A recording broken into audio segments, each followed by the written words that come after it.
నేడు తెలంగాణ అసెంబ్లీ రసవత్తరంగా సాగనుంది. హిల్ట్ పాలసీపైన నేడు అసెంబ్లీలో చర్చ జరగనుంది. అయితే హిల్ట్ పాలసీపై ఇప్పటికే అధికార విపక్షాల మధ్య సవాళ్లు ప్రతి సవాళ్లు జరగగా మరోసారి చర్చ నేపథ్యంలో అసెంబ్లీ మరింత హీట్ ఎక్కనుంది. హిల్ట్ పాలసీపైన శాసనసభలో వాడివేడిగా చర్చ జరగనుంది. స్వల్పకాలిక చర్చలో భాగంగా ఈ విధానంపైన అధికారిక సమాధానివ్వాలని ప్రభుత్వం నిర్ణయించింది. ఇటీవల ఈ అంశం రాజకీయంగా హాట్ టాపిక్ గా మారడంతో ప్రతిపక్షాలు చేసిన ఆరోపణలకు సభ వేదికగా స్పష్టమైన కౌంటర్ ఇవ్వడమే లక్ష్యంగా ప్రభుత్వం అడుగులు వేస్తోంది. హిల్ట్ విధానంపైన బీఆర్ఎస్ బీజేపీలు వరుసగా అవినీతి ఆరోపణలు చేస్తుండటంతో ప్రజలు నెలకొన్న అపోహలను తొలగించాలనే ఉద్దేశంతోనే అసెంబ్లీలో వివరాలు వెల్లడించనున్నట్లుగా ప్రభుత్వ వర్గాలు చెబుతున్నాయి. ఈ విధానాన్ని రాజకీయ ఆరోపణలకే పరిమితం కాకుండా విధానపరమైన అవసరంగా చూపించడమే అధికార పక్ష వ్యూహంగా కనిపిస్తోంది.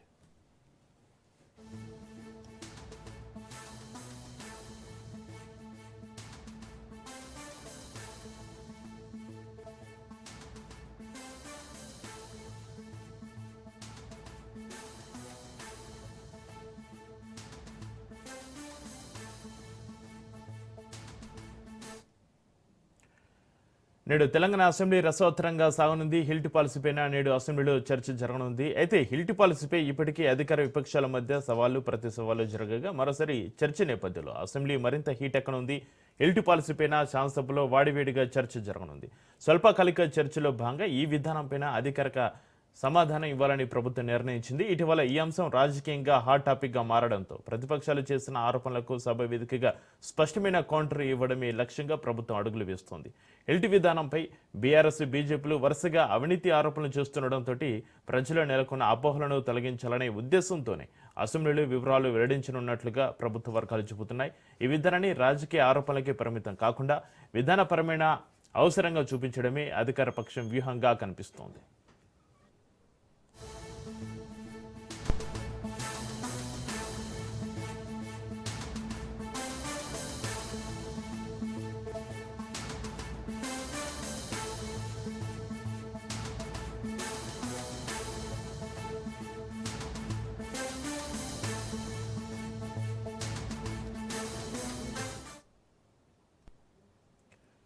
బ్రేకింగ్ న్యూస్ చూస్తున్నాం. ఆదిలాబాద్ జిల్లాలో సోయా రైతుల పోరు ఉధృతమైంది. రైతులకు మద్దతుగా బీఆర్ఎస్ నేడు ఆదిలాబాద్ బంద్కు పిలుపునిచ్చింది. ఆదిలాబాద్ జిల్లాలో గత కొద్ది రోజులుగా సోయా పంటను ప్రభుత్వం కొనుగోలు చేయాలని డిమాండ్ చేస్తూ సోయా రైతులు ఆందోళన చేస్తున్నారు.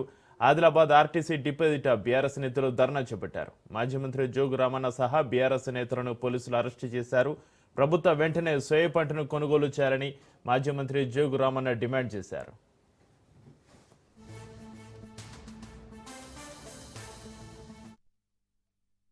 నాలుగవ రోజు 363B ఆదిలాబాద్ చంద్రపూర్ హైవే పైన రైతుల సమక్షంలో బీఆర్ఎస్ పార్టీ రోడ్డు దిగ్బంధం చేసినాం.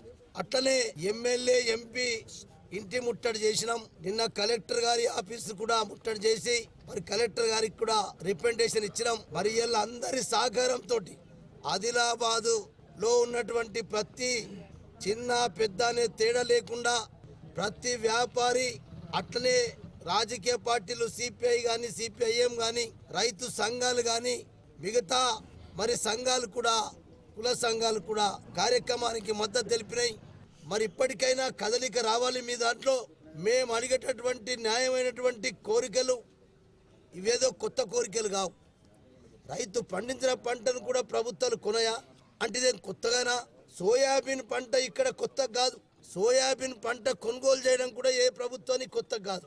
అట్లనే పత్తి పంట కూడా అదే రకంగా ప్రతి సంవత్సరం మరి కొంటూ ఏదో రకంగా కొంటూ ఉద్యమాలు చేస్తూ మరి ప్రభుత్వాలు దాంట్లో అప్పుడైనా కనీసం తినడం వచ్చేది. కేంద్ర ప్రభుత్వం కొనవలసినటువంటి వాటా కూడా కొనకుండా రాష్ట్ర ప్రభుత్వం మీద నెట్టేయడం, రాష్ట్రం కేంద్రం మీద నెట్టేయడం అంటే ఇంకా రైతులు ఆత్మహత్యలు చేసుకొని ఎందరు మంది సస్తే మరి కేంద్ర ప్రభుత్వం ఈ రాష్ట్ర ప్రభుత్వం మరి రంగంలోకి వస్తాయని చెప్పి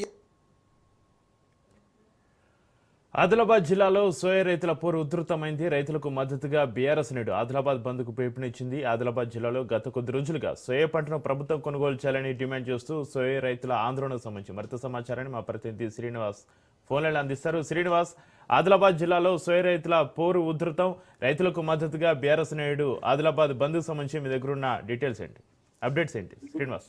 గుడ్ మార్నింగ్ చక్రి. సోయా రైతుల కష్టాలు అంతా ఇంత కాదు. గత 50 రోజుల నుంచి పంట మార్కెట్ యార్డులో ఉంది.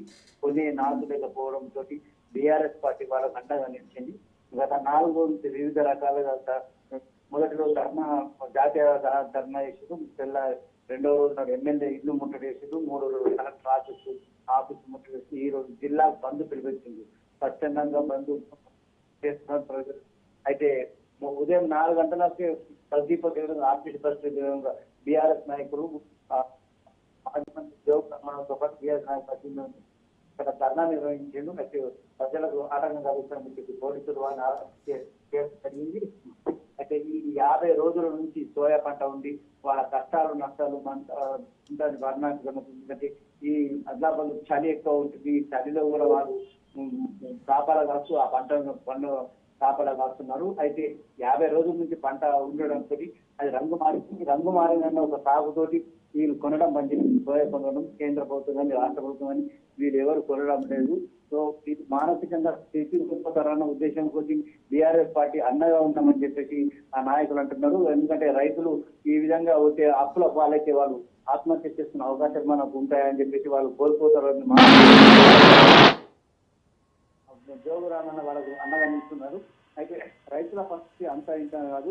దాదాపు 20,000 టన్నుల సోయా మార్కెట్ లో ఉంది. అంతేకాకుండా మొదటి దఫాలో కొన్న సోయా తిరిగి రావడంతో ఇంకా రైతులు ఆందోళన చెందుతున్నారు. ప్రస్తుతం అయితే బంద్ ప్రశాంతంగా ఉంటుంది. ఇంకా బస్సులు అయితే ఆది ఉంచారు. ఇక కొద్దిగా తుఫాన్ 9 తర్వాత మనకు మొత్తం వస్తాయి.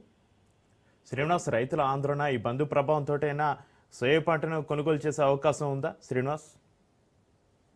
కేంద్ర ప్రభుత్వం కొన్న పంటనే తిరిగి పంపించింది. ఎందుకంటే రైతుల యొక్క క్వాలిటీ తగ్గించి నాణ్యత తగ్గిపోయిందని చెప్పేసాను. ఎందుకంటే ఈ మూలిగెట్టినాక మేము తాటకాయ పడ్డట్టు వీళ్ళ పరిస్థితి అంతంత అప్పుడే అధిక వర్షాలు పడ్డాయి. వర్షాకాలం అధిక వర్షాలు పడ్డాయి. అంతేకాకుండా మోంతా టిఫన్ తోటి మొత్తం పంట అంతా నష్టపోయింది. దాదాపు చేతులకి పంట రంగు మారింది. అయితే ఆ సాగుతోటి కొన్నారు. కానీ ఒక ఇన్ఛార్జ్ మినిస్టర్ ఇక్కడ మేము ప్రతి గింజను కొంటాం, రైతులు పండించిన ప్రతి పంటను కొంటామని చెప్పేసి అన్నారు. కానీ అక్కడ ఆ వాగ్దానంలో కానీ అమల్లో మాత్రం ఇక్కడ కనిపించలేదు. వాళ్ళు కొంటారన్న పరిస్థితి మనకి స్పష్టంగా కనిపించలేదు. ఇక్కడ ఉన్న డిఎం కానీ డిసిఎం కానీ అంటున్నారు కేంద్ర ప్రభుత్వం ఒప్పుకుంటలేదు. మేము ఏం చేయాలని చెప్పేసి మనకు వాళ్ళు చేతులు చేసే పరిస్థితి మనకు కనిపిస్తుంది. Right, thank you Srinivas.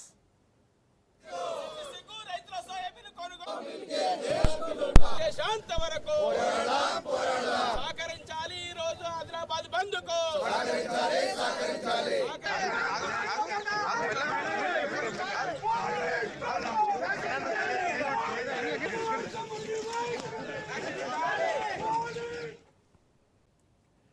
నదీ జలాలపై చర్చ సమయంలో సభను తప్పుదోవ పట్టించారని, అందువల్ల సీఎం రేవంత్ రెడ్డిపైన చర్యలు తీసుకోవాలని స్పీకర్ గడ్డం ప్రసాద్కు బీఆర్ఎస్ ఫిర్యాదు చేసింది. ఈ మేరకు బీఆర్ఎస్ ఎమ్మెల్యేలు అసెంబ్లీ సెక్రటరీకి ఫిర్యాదు కాపీ అందజేశారు. శాసనసభలో కృష్ణా జలాలపై జరిగిన చర్చ సందర్భంగా తప్పుడు సమాచారం ఇచ్చి సభను తప్పుదోవ పట్టించిన సీఎం రేవంత్ రెడ్డిపైన సభా హక్కుల ఉల్లంఘన కిందే చర్యలు చేపట్టాలని కోరారు. అపెక్స్ కౌన్సిల్ సమావేశ మినిట్స్ పైన సీఎం తప్పుదోవ పట్టించారని, రాయలసీమ ఎత్తిపోతల పనుల నిలిపివేత, కృష్ణా జిల్లాలో తాత్కాలిక ఒప్పందం పైన సీఎం సభను తప్పుదోవ పట్టించారని ఫిర్యాదులో ఆరోపించారు.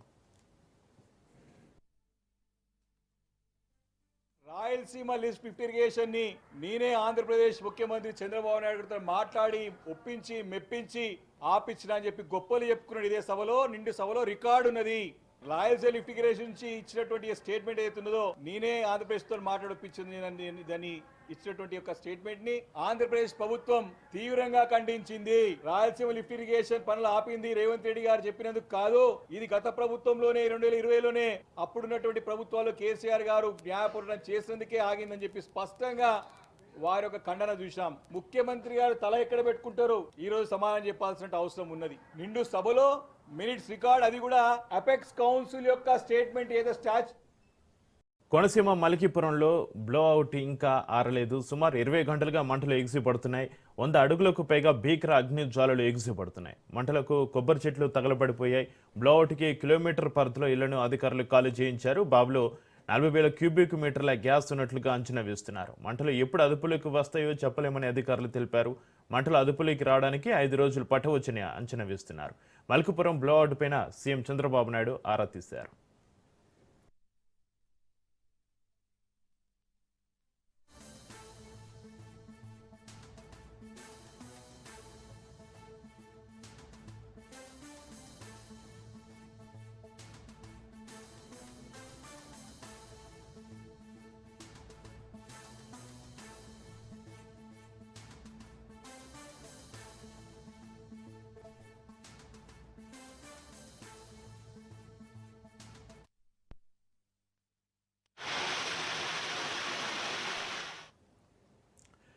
రాజుల నియోజకవర్గం మల్కీపురం మండలం ఇరుసుమండ గ్రామంలోని ఓఎన్జీసీ బావి వద్ద నిన్న మధ్యాహ్నం 12 గంటల సమయంలో పేలుడు జరిగి మంటలు ఎగిసిపడ్డాయి. మంటలను అదుపులోకి తెచ్చేందుకు ఆపరేషన్ కొనసాగుతుంది. కోనసీమ జిల్లాలో తరచూ గ్యాస్ లీక్ అవుతున్న సందర్భాలను గుర్తు చేసుకుని ఇక్కడి ప్రజలు ఆందోళన చెందుతున్నారు. గతంలో పసర్లపొడి వద్ద చోటు చేసుకున్న ఘటనను తలుచుకుంటున్నారు.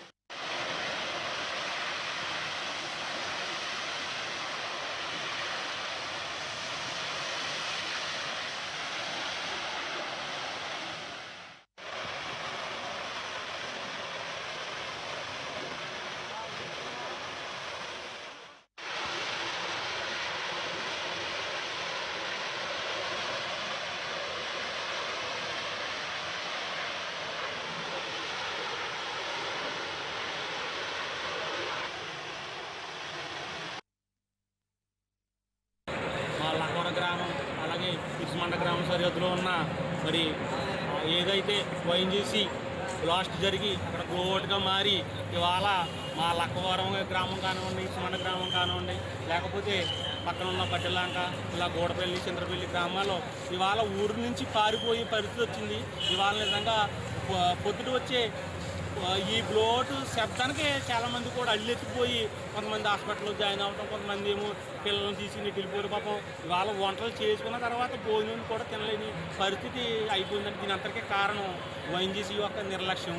ఇదేదో నిప్పుల మీద కుంపట్లాగానే మాకు ఈ అంబేద్కర్ కోనసీమ జిల్లా అంతా కూడా ఈ ఓఎన్జీసీ తీవ్రమైన ఎటువంటి రక్షణ చర్యలు లేకుండా కార్యకలాపాలు చేయటం వల్ల వచ్చిన ఈ కర్మ మాకు నిజంగా మా లక్కవర గ్రామంలో ఇటువంటి పరిస్థితి వస్తుందని కూడా మేము కల్లో కూడా ఊహించలేదు. ఇలా మా గ్రామమే ఇవాళ ఖాళీ అయిపోయి పరిస్థితి ఖాళీ అయిపోయిందండి. ఇవాళ మరి దీని అంతటికీ కారణమైన ఓఎన్జీసీ వారి మీద తీవ్రమైన మరి చర్యలు తీసుకోవాలని, అలాగే మన కేంద్ర ప్రభుత్వం కానివ్వండి, రాష్ట్ర ప్రభుత్వం కానివ్వండి, ఈ యొక్క ప్రజలకి అందరికీ కూడా మరి సౌకర్యాలు కల్పించాలని. ప్రస్తుతం ఇరుసుమండలో బ్లోఅవుట్ జరుగుతూ ఉంది. మంట చాలా గట్టిగా వస్తూ ఉంది. బాగా దూరాన్ని నుంచి కూడా మనం దాని వేడిని మనం చూస్తూ ఉన్నాం. టెక్నికాలిటీస్ అంతా ఇప్పుడు కలెక్టర్ గారు మాట్లాడారు.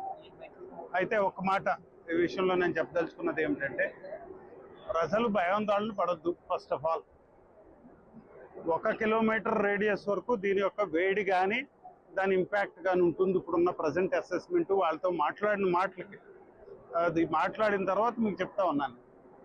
వారు చెప్పిన మాటలను దృష్టిలో పెట్టుకుంటేటైతే 1 కిలోమీటర్ వరకు కాస్త జాగ్రత్తగా ఉండాలి. ఇది ఒక 24 అవర్స్ వరకు మనం జాగ్రత్త ఉండటం మంచిది. అది చూస్తూ ఉన్నారు. కాబట్టి ఈ కిలోమీటర్ రేడియస్లో ఉన్న వాళ్ళు ఒక 5-6 ఇళ్ళు ఉన్నాయి. ఖచ్చితంగా వారికి పునరావాసం మనం ఏర్పాటు చేసుకుంటున్నాం. మిగిలిన వాళ్ళు కూడా కాస్త అలర్ట్గా ఉండాలి. రెండవ విషయం ఏమిటంటే, ఈ డీప్ అనే ఒక ఆర్గనైజేషన్ తీసుకుంది. వీళ్ళు ఓఎన్జీసీ దగ్గర తీసుకుని ఆపరేట్ చేస్తున్నారు, ప్రైవేట్ ఏజెన్సీ. ఇప్పుడు నేను అనుకున్నది ఏమిటంటే, వీళ్ళు మనకి కాస్త ఇన్ఫర్మేషన్ ఇచ్చి ఉండాల్సింది, ప్రిపేర్ చేసి ఉండాల్సింది. మనల్ని ప్రిపేర్ చేయకోకుండా ఆపరేట్ చేస్తున్నారు. నేను అదే అడిగాను, ఎన్ని వెల్స్ ఇంతవరకు ఆపరేట్ చేశారంటే 9 వెల్ ఆపరేట్ చేశాం. ఈరోజు మార్నింగ్ అరౌండ్ 11:30కి మనకి మోరీ దగ్గర ఉన్న ఒక వెల్లో already it's being in operation since 1993. So ఈ ఆపరేషన్ అయిన వెల్ ఓఎన్జీసీ వాళ్ళు ఫస్ట్ ఆపరేట్ చేశారు. దాన్ని 2024లో డీప్ ఇండస్ట్రీస్ ప్రైవేట్ లిమిటెడ్ అనే కంపెనీకి సబ్లీజ్ ఇచ్చారు. సో వాళ్ళు డ్రిల్లింగ్ యాక్టివిటీస్ అన్ని అయిపోయాయి. సో ఫైనల్గా preparation for the extraction of oil and gas. So ఆ ప్రిపరేషన్ టైంలో టుడే మార్నింగ్ అట్ అరౌండ్ 11:30 వాళ్ళు ఒక 2500 మీటర్స్ డెప్త్లో ఒక లేయర్ని, సెడిమెంట్ లేయర్ని they have started to explore oil and natural gas. So అందులో భాగంగా they have observed some differences in pressure actually. So ఆ ప్రెషర్ డిఫరెన్సెస్ వల్ల there is some blow out which they have identified. So there is a sudden blow out of gas. So ఆ concern వెల్లోంచి సడన్గా అనుకున్న దానికంటే ఎక్కువ క్వాంటిటీలో gas బయటికి రావడం జరిగింది. సో దాన్ని ఇమ్మీడియట్గా అక్కడ ఉన్న కన్సర్న్డ్ డీప్ ప్రైవేట్ లిమిటెడ్ కంపెనీలో ఉన్న అఫీషియల్స్ కావచ్చు, అక్కడ ఆపరేట్ చేసే మెన్ దాన్ని గ్రహించి ఇమ్మీడియట్గా they try to stop it but they couldn't do it. So సడన్గా they came out of it. So దాన్ని ఒక 1 hour వరకు వితౌట్ ఎనీ ఫైర్ ఒక క్లౌడ్ లాగా ఫామ్ అయింది. సో 12:30 to 12:40 ఒక ఫైర్ దాన్ని క్యాచ్ చేసింది. సో ఫైనల్గా ఆ క్లౌడ్ కాస్త ఫైర్ బర్న్ అయింది. సో ఫ్రమ్ 12:40 ఆన్వర్డ్స్ సో ఆ రిగ్లో ఫైర్ స్టార్ట్ అయిందండి. కోనసీమ మలికీపురంలో బ్లౌట్ ఇంకా ఆరలేదు. సుమారు 20 గంటలుగా మంటలు ఎగిసిపడుతున్నాయి. 100 అడుగులకు పైగా భీకర అగ్ని జ్వాలలు ఎగిసిపడుతున్నాయి. మంటలకు కొబ్బరి చెట్లు తగలబడిపోయాయి. బ్లౌట్కి కిలోమీటర్ పరిధిలో ఇళ్లను అధికారులు ఖాళీ చేయించారు. బావిలో 40,000 క్యూబిక్ మీటర్ల గ్యాస్ ఉన్నట్లు అంచనా సంబంధించి మరింత సమాచారాన్ని మా ప్రతినిధి దత్తు ఫోన్లైన్లో అందిస్తారు. దత్తు, కోనసీమ మలికీపురంలో ఇంకా ఆరని బ్లౌట్కి సంబంధించిన దగ్గరున్న అప్డేట్స్ ఏంటి దత్తు?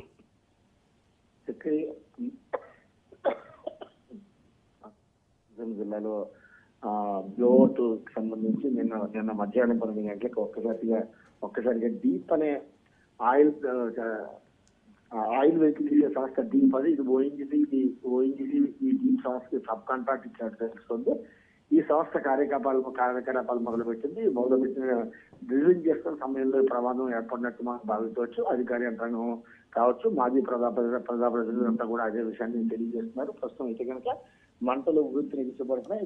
దగ్గర 45 నుంచి 50 అడుగుల వరకు ఎత్తు వరకు మంటలు ఎగిసిపడుతున్నాయి. దీంతో ఆ ప్రాంతం అంతా కూడా, వాతావరణం అంతా కూడా పూర్తి పొల్యూట్ గా మారింది. 1 కిలోమీటర్ సరౌండింగ్స్ లో ఉన్నటువంటి మొత్తం చుట్టుపక్కల ఇళ్ళన్నింటినీ, గ్రామాన్ని ఖాళీ చేయమని చెప్పి అధికారులు జారీ చేయడం జరిగింది. ఈ చుట్టుపక్కల చూసుకుంటే 4 నుంచి 5 ఇళ్ళ వరకు మాత్రమే అది ఒక రకంగా అదృష్టంగా మనం చెప్పవచ్చు. ఎందుకంటే జనజీవనం ఉన్న ప్రదేశంలో కాకుండా పొలాల్లో జరిగింది.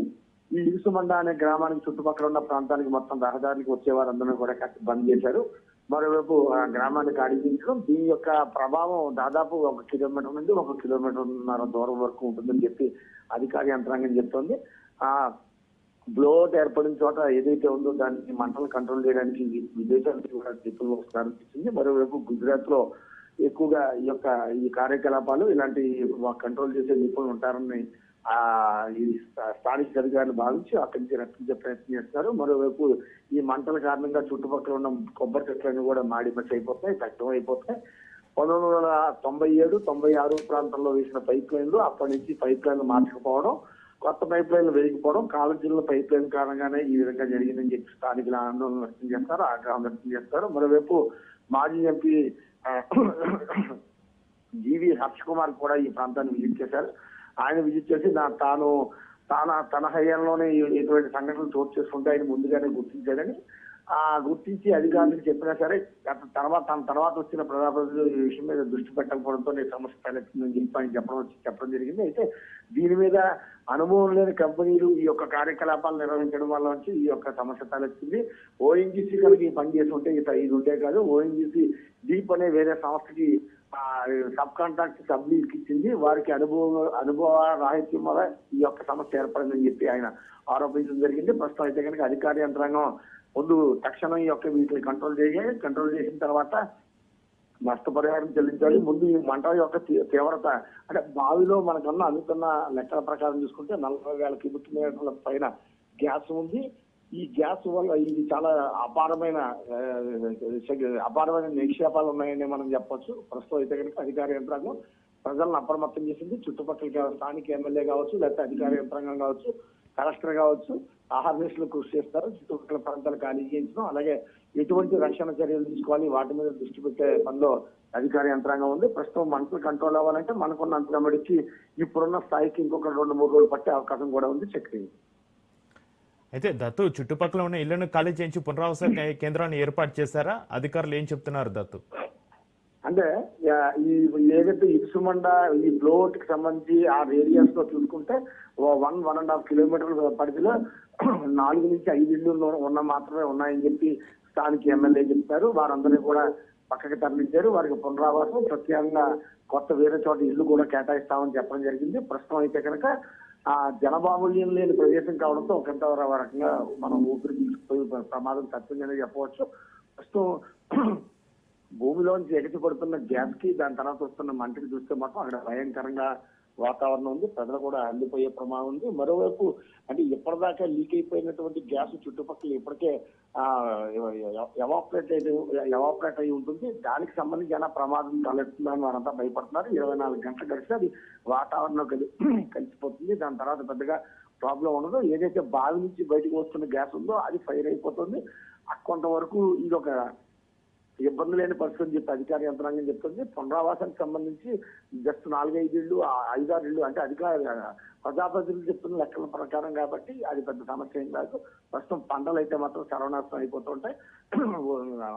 కోనసీమ ప్రాంతం అంతా చూసుకుంటే కనుక ప్రతి పొలంలోనూ దగ్గర 100 ఎకరాల వ్యవధిలో మనం పొలంలో చూసుకుంటే కనుక 4-5 పైపులను ఈజీగా రమారాలు ఉంటూ ఉంటాయి. ఈ నేపథ్యంలో ఈ మిగతా భావికైనా ఈ మంటలు కనుక చెలరేగితే అప్పుడు తలెత్తే పరిస్థితిని ఏ విధంగా కంట్రోల్ చేయాలి, ఏ విధంగా ఉండాలి అన్న దాని మీద మాత్రం ఈ స్థానికులు కావచ్చు, అధికారులు కావచ్చు కాస్త ఒకంత భయపడుతున్నారని చెప్పొచ్చు. చక్రి దత్తు, మల్కీపురం బ్లౌడ్ పైన సీఎం చంద్రబాబు నాయుడు కూడా ఆరా తీసినట్టుగా తెలుస్తుంది. కలెక్టర్కి ఏమైనా ఆదేశాలు జారీ చేశారా దత్తు? నిన్న మధ్యాహ్నం 12 గంటల ప్రాంతంలో ఈ ప్రమాదం సంభవించింది. వెంటనే రాష్ట్ర యంత్రాంగం ఇది సెంట్రల్ గవర్నమెంట్ చేతిలో ఉంటుంది. ఓఎన్జీసీ కావచ్చు, గేల్ కావచ్చు, ఆయిల్ ఇండియా కంపెనీ, ఈ ఆయిల్ ఇండియా అనే ఒక కంపెనీ ఉంది, రిలయన్స్ అనే కంపెనీలే మొత్తం 4 కంపెనీలు కార్యకలాపాలు కొనసాగిస్తుంటాయి. ఇవన్నీ కూడా సెంట్రల్ గవర్నమెంట్ కంట్రోల్లో ఉంటాయి. ప్రస్తుతం అయితే కనుక ఈ జరిగిన ప్రమాదానికి సంబంధించి వెంటనే రాష్ట్ర ప్రభుత్వం నుంచి సీఎం చంద్రబాబు అలాగే డిప్యూటీ సీఎం పవన్ కళ్యాణ్ దగ్గర నుంచి కూడా స్పష్టమైన ఆదేశాలు వచ్చి ముందు జనానికి సంబంధించి ఎటువంటి ఇబ్బందులు లేకుండా తలెత్తకుండా చూడండి, వారి సురక్షిత ప్రాంతాలను తరలించండి. అలాగే ఈ మంటలు అదుపు చేయడానికి మరింత వేగంగా మీరు పనిచేయాలని చెప్పేసి చెప్పారు. ముఖ్యంగా ఈ మంటలు ఈ బ్లోడ్ దగ్గర నుంచి కింద పైప్ లైన్ ద్వారా ఇతర చోటకి ఏదైతే ఉందో అక్కడికి ప్రమాదం జరగకుండా మరింత నివారించడానికి మిగతా వాల్స్ కూడా కట్ చేయాలని చెప్పి సాంకేతిక నిపుణులతో మాట్లాడిన తర్వాత ఈ యొక్క అధికార యంత్రాంగానికి సూచించడం తెలుస్తుంది. ప్రస్తుతం 5 ఫైర్ ఇంజిన్లు మొత్తం చుట్టుపక్కల అంటే బ్లోడ్ బావి నుంచి బయటకు గ్యాస్ ఎగజెబుతున్న ప్రాంతంలో చుట్టుపక్కల ప్రాంతంలో మంటలు వ్యాపించకుండా ఫైర్ ఇంజిన్లతో నీళ్లు పంపింగ్ చేస్తారు. దీని ద్వారా కొంత చుట్టుపక్కల ప్రాంతాలకి ఆ రేడియస్ లో జస్ట్ ఒక 50 మీటర్ నుంచి 100 మీటర్ వరకు రేడియస్ లో మంటలు వ్యాప్తి చెందకుండా మనం కంట్రోల్ చేస్తే కొంతవరకు ఈ ఫైర్ కంట్రోల్లో ఉంటుంది. ఆ చర్యల్లో భాగంగా ఈ అధికార యంత్రాంగం పనిచేస్తుందని చెప్పొచ్చు. ఒక 3 రోజులు మాత్రం ఖచ్చితంగా పట్టే అవకాశం ఉంది. Chakri right, thank you Dattu.